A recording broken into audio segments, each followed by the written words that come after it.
Hello and welcome. This is Cheryl. Thank you so much for joining me today. In this video, I'm going to create some Tricks and Treats Halloween tags. I'm using the new Tricks and Treats Stamp and Cut set from Hero Arts. I've already done a couple cards with the stamps from this set, but I thought it might be cute to combine both the stamps and the dies to create some fun Halloween tags just to, elevate your Halloween treats. So I'm going to do two different types of tags. The first type of tag I'm doing here is using the Spellbinders 3-in-1 punch. This way we can just create some really cute tags. You can customize the size of them. You can either do them 1.5 inches wide, 2 inches wide, or 2.5 inches wide. So it's really nice to be able to customize that. I'm also going to do 3 different tags where I just use images from the stamp and then the coordinating die to cut it out. These tags are obviously going to be a lot smaller than the ones using the 3-in-1 punch, but 2 different ways of doing it just to create something fun. Now I'm using Bristol cardstock here because I am going to be coloring with Prismacolor pencils so that we can get some really nice blending here. So I'm stamping with black StazOn, and then I'm cleaning my stamps right away with StazOn cleaner. You don't want to leave StazOn on clear stamp because it starts to eat away at the stamps. Now, I have not always been so vigilant about this, but I have in the past ruined a set by leaving StazOn ink on it. And I had taught a class, so we had a lot of StazOn ink on the stamp, and then I just didn't clean it. And next time I went to go use it, it was definitely broken down. So it definitely affects the stamp. I don't think you have to necessarily clean it like the second you're done stamping with it, but I tend to now simply because that way there's less chance of me forgetting to do it. So after stamping the 3 images that I intend to die cut, I'm stamping images as well as sentiments from this set on these tags that were created with the tag punch. Now, when I created the tags with the tag punch, I was assuming the size of the Halloween treats that I had bought. I never opened the box. I just assumed they were similar to other ones that I bought. They aren't. They're too small. Had I realized how small these treats were, I would have made the tags the narrower size. However, just figured I'd mention that off the bat. So if by chance you know the size of your treats, you can customize how wide these stamps or these tags are to do your stamping. So I created 4 of the tags with the tag punch. I'm creating 3 of the tags where I'm using the dies to cut them out. All of them are stamped with black StazOn ink, and once again I'm cleaning my stamps right away so there's no chance that I forget to do it after the fact. And there's a lot of choice in this stamp set, as well as several different sentiments to choose from, so you can have a lot of fun with that choice. So one of them I'm doing a cauldron, the other one I'm doing the broom as well as one of the sentiments. One of them I'm doing just candy all the way around the stamp, and then the other one I'm using the frog as well as the spell book. I just thought that frog was absolutely adorable, and I thought it kind of suited going with that spell book. Now I am making sure to leave some space in the middle of my tag so that you can write something there if you want to. You could also write on the back of the tag, but I intend to use adhesive to adhere my treat right to the back of that tag. So I plan not to write anything on the back. Now, this was just a fun project that I just felt like doing on this particular day. My kids are adults now, so this would not be something that they are necessarily into now, but as kids, they likely would have loved it. So once all my stamping is done, I'm ready to start coloring. So I have the Prismacolor set that has 72 colors in there, so there's a large color selection. So one of the things that I like to do is kind of spread the trays around me so that I can pick and choose which colors I'm using as I'm working. I like to be able to see all of them, and that way I know all the color choices basically. I'm going to start with greens. I'm using 989 Chartreuse as well as 913 Spring Green. I start with the lighter color and then put the darker color where I want the shading to be. Now the cool thing about using Prismacolor pencils with the Gamsol to blend it out is you don't need to be precise with your coloring. If you looked closely at my coloring, it's not very good. It's just done really, really quickly, but I do that knowing that I'm going to be coming in with the Gamsol and a paper stump to blend everything out. coat. So it's going to remove any possible pencil marks that are there. It's going to blend the dark area into the light area really quickly and easily. So I don't need to spend a lot of time doing that coloring and making sure that coloring is absolutely perfect, because all the imperfections are going to be taken out by using that Gamsol to blend it. So after doing the greens, I go in with my blacks and grays. I'm using 1065 70% cool gray as well as 935 black. I'm going to use this for the cauldron as well as part of the cape and then the witch's hat. So I start with the gray first, just doing a light coat over the whole thing. Then I go in with the black, making sure to add the shading everywhere that I want it to be. And then when I first do that, I'm using a fairly heavy hand with that pencil, and then I go in where I want the black to transition into the gray and do a lighter hand with it, so I don't use quite as much pencil with it. I'm also doing the same thing with the witch's hat, starting with the lighter color. With all of them, I do the lighter color first, and then I go back in with the darker color and put that where I want the shading to be. Now, whenever you're doing something where it has some shading to it, you kind of imagine where the light source would be, and then the shading would be kind of opposite to that. When it comes to something like the witch's hat here, I want the shading to go under the band around the hat, so that's where my focus is. The outside brim of the hat is lighter as well as the tip. Both of the cauldrons are going to be colored pretty much the same. So gray over the whole thing, and then black around the outside edges and on a little bit of the feet and the handles. And when it comes time to blending those colors together, I start with the lighter areas first, and then I work my way into the darker areas, blending them into the lighter areas. If you start off with the dark areas first, you have to clean off your paper stump in order to get some of that color off to do the lighter areas. Otherwise, you're going to be just spreading that light or that darker color over the entire surface. But the great thing about using the Prismacolor pencils with the Gamsol is you don't have to have perfect coloring. It's very, very forgiving, and by using the Bristol cardstock, I find that that paper stump and the colors blend really nicely on it. For my broom handle, I'm using two different browns, so I'm using 943 burnt ochre and 945 sienna brown. Doing the burnt ochre, the lighter color over the whole thing, and then the sienna brown just where the handle meets the end of the broom, as well as the lower rim of that handle. The straw from the broom is done with 940 sand as well as 942 yellow ochre. I went back with the 70% cool gray just to add a shadow underneath the cauldron that is on the tag. Don't need to do it on the other one because I plan on die cutting that one. Next, I add some purple for some sky around the broom. So I start with 1104 amethyst, and then I do the darker shades with the 1008 Perma violet. I don't do the entire tag because I want to leave some space to add a little bit of writing. I also use those two colors on the cape, on the outside part of the cape. So again, I start with the lighter color and then I go in with that darker color, making it darker towards the top and the outside pieces, and then lighter towards the bottom. I want to put some black or some of the gray colors on the inside, just so there's a little bit of variation between the outside part of the cape and the inside part of the cape. You could also do this opposite, do black on the outside and then do the purple on the inside, or red on the inside would be nice as well. I opted not to do red simply because there was nothing else in these tags that I was going to do that red color, and I had already done the sky in the purple, so I thought it would be it would tie those in a little bit, even though they wouldn't be on the same treat anyways, but I just wanted to use the similar colors on all of them.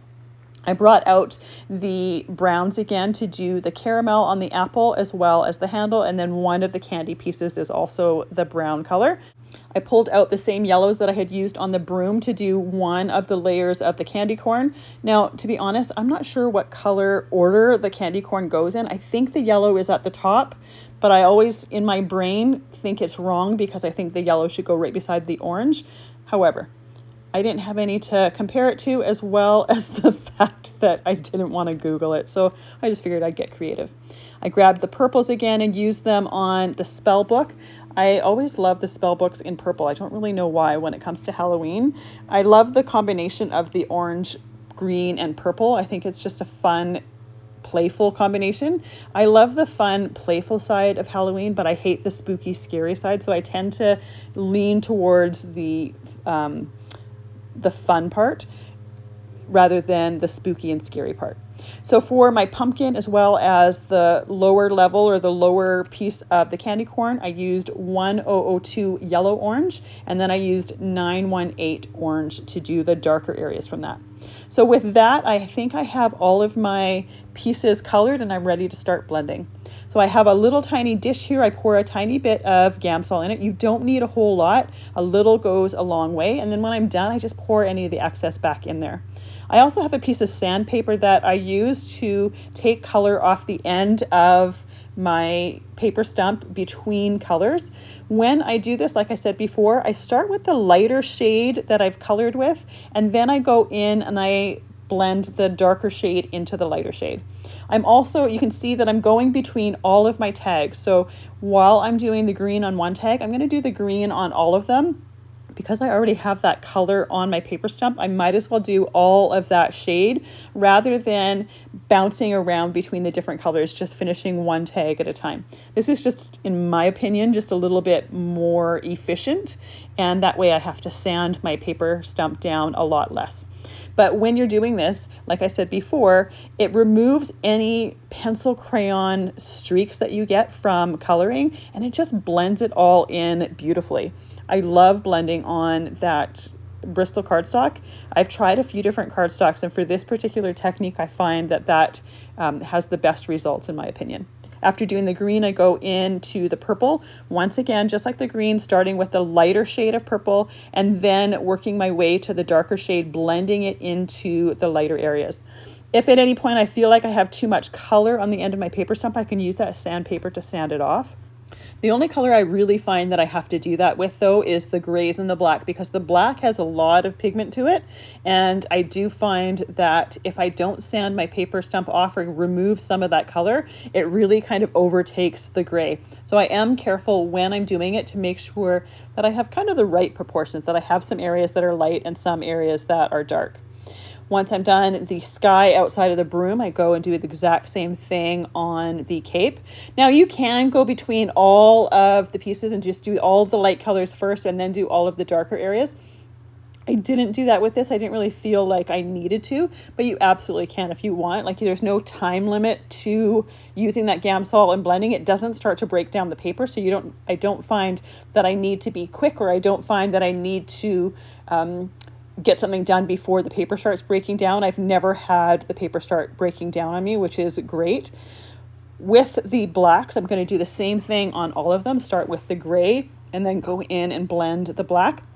And you'll see that I do tend to clean off my stump just a little bit more with this to make sure that I don't get too much of that black left on the paper stump and then basically overtaking everything. I don't want those areas to be completely black. I want them to have some shade variation. That's kind of the beauty of doing this technique, is it makes it really easy to get some light and dark shading to it.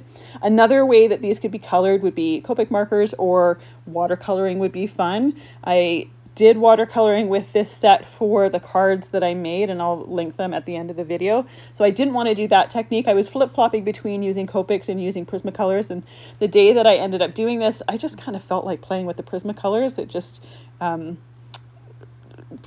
was what I wanted to do, so that's what I ended up going with. And it was just a fun way to play. And the great thing about tags is it's not a big project. So if this technique is something that you're not familiar with or not used to or haven't tried, doing it on tags or doing it on smaller projects takes some of that intimidation away from it. So once all of my pieces are blended, all the colors blended out, I can do my die cutting. I do my die cutting after coloring because I find it's much easier to color an image when there's an area that's blank around it. If I were to die cut this ahead of time and then try to do all of that blending, likely I would get my fingers in the way. So I always do my die cutting for things like this before time, I just find it works out better and it's easier to do. I tape those dies in place with some Best Ever Craft tape to make sure that they don't move on me while I'm doing my die cutting, and then die cut them in my Platinum 6 machine. Now the tags that the pieces that I'm die cutting, I'm using those tags as is. I'm not doing anything else with them. You could take them and then put some foam tape on them and put them on a larger tag if you want them to have a little bit more surface. My thought with this is just a fun way to decorate Halloween treats. So I just thought it would be something fun and a little bit different. But if they're too small for you, you can absolutely add them to a little bit larger tags and add that foam tape just to give them some extra dimension. Now, I always love adding glossy accents and stickles to different areas that I feel is appropriate. It just adds a little bit of different texture to it. So I used a gold gel pen first to do the buckle on the witch's hat, and then I'm going in with the glossy accents, any places that I think it would be appropriate to have some domed glossy dimension to it. I also do this after doing my die cutting, because I find that the pressure from the die cutting machine really does affect the finish of the glossy accents. Even if you've let it dry 100% completely, it kind of flattens it out and it makes it a little bit matte. So I tend to try to do this after die cutting just to really be able to take advantage of the beautiful glossiness and the dimension that it gives. I added a little bit of Stickles on that cape as well as for stars behind that broom. This was the point where I opened the box of treats that I had bought and realized that they weren't the size and shape that I was expecting. They weren't the packaging was completely different on the inside than it was on the outside of the box, and I wasn't going to go buy more treats. So I'm using them as is, but they are smaller than I had anticipated them being. So when it comes to the tags that are die cut, my plan was to use my Crop-A-Dile and just add a little bow with gold cord. And when I punched it with the Crop-A-Dile, I used the smaller of the two hole punches. I also punched it through the sealed part of the end of the packaging just to make sure that I wasn't opening up the actual packaging and then having it go stale or anything. So it was just in the sealed part. It wasn't exposing anything or opening up any other part of the package. If you don't want to punch through it, you could also use some strong double-sided tape and then just tape the tape the tag to it. That would be a good way to do it too. That's the way that I intend to add the treats to the larger tags. And that's really where the size of the tags actually make a little bit more of a difference. It doesn't make as much of a difference for these ones that are tied on. And I'm just using gold cord because that's what I have, and it just adds a little bit of a metallic touch. I think it would also be fun to have cord in metallic or in Halloween colors, say like a black or an orange or even like a lime green, I think would be really fun. Again, just a fun way just to add a little bit of decoration to your treats. So I do the same thing with all three of the little die cut tags.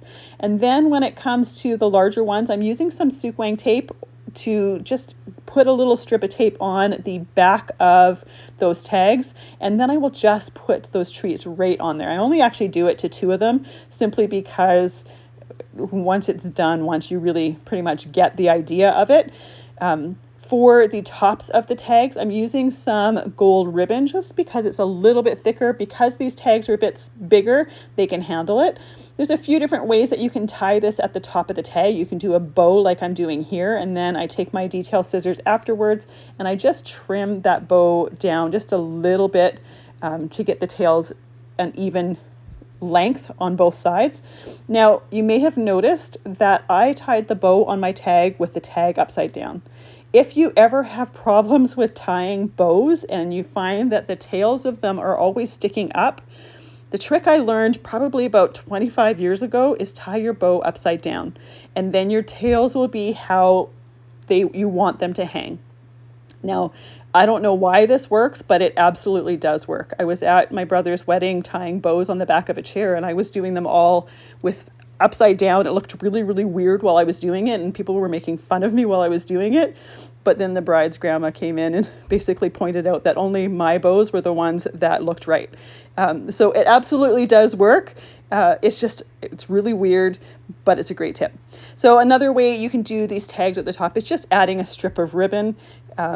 if you want to just have that gold touch but don't want to take the time to do bows at the top, you absolutely don't have to. It still has a really great look to it. The last card here, I'm using that cord again just to show you the difference between using ribbon on there. And the ribbon that I'm using there is like 1/8 inch ribbon. It's not really wide ribbon, but it just adds a little bit of metallic touch. The cord works totally fine too, but for the larger tags, I definitely prefer the thicker of the two. Now, again, I left blank spaces on the inside of these tags or the centers of the tags so that you can add a little note if you wanted. If you weren't planning on adding a note, you could use more of the stamped images, or you could fill it in a little bit more by coloring in the background. Another accent that I think would be great that I didn't really think about until I was completely done the tags and had done editing my video was it would be great to use a metallic pen to add a line around the outside of the tags to frame them in. I think that would be a fun accent as well, but just a little bit of fun ideas for Halloween treats. This was just a fun playing project, and I hope you enjoyed watching along. I thought it was just a different way to use the set and just a different way to play around with it. Thank you so much for joining me today. I really appreciate all the time that you spent with me. Have a fantastic day.